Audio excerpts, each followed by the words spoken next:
आजाद मुल्क का सपना ही मकसद था जिसकी हस्ती का, फांसी के फंदे तक ले गया उसको पागलपन वतन परस्ती का।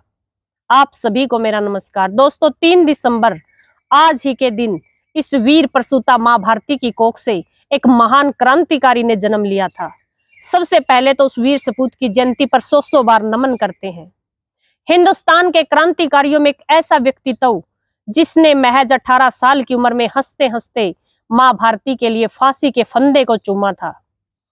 ऐसा महान क्रांतिकारी जिसके दिल में जज्बा और मातृभूमि के लिए जोश था, कम उम्र में ही जिसे देश प्रेम का होश था और जिसका दृढ़ संकल्प लोहे से भी ठोस था, कोई और नहीं मेरे भाइयों, वो इसी मां भारती का बेटा खुदीराम बोस था।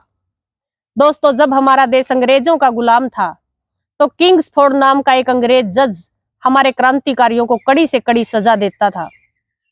14-14 साल के क्रांतिकारियों को फांसी की सजा सुनाई जाती थी और खाने पीने की तो बात दूर की है, हमारे क्रांतिकारी प्यासे तरसाए जाते थे और फिर उनकी नंगी पीठों पर कोड़े बरसाए जाते थे। इतने से भी उस जालिम किंग्सफोर्ड का पेट नहीं भरता था तो उन क्रांतिकारियों के रक्तिम घावों पर नमक लगाया जाता था। आप और मैं तो अंदाजा भी नहीं लगा सकते, उन्हें इतना तड़फाया जाता था। और इन्हीं अत्याचारों को देखते हुए खुदीराम बोस जी ने गुलामी की परिधियों में न रहने का दृढ़ निश्चय कर लिया था। खुदीराम बोस जी ने किंग्सफोर्ड को मारने की योजना बनाई और आखिर वो दिन आया जब खुदीराम बोस जी ने किंग्सफोर्ड की गाड़ी पर बम फेंका। गाड़ी आंखों के सामने जलकर राख हो गई, लेकिन दुर्भाग्य उस गाड़ी में कोई और ही था।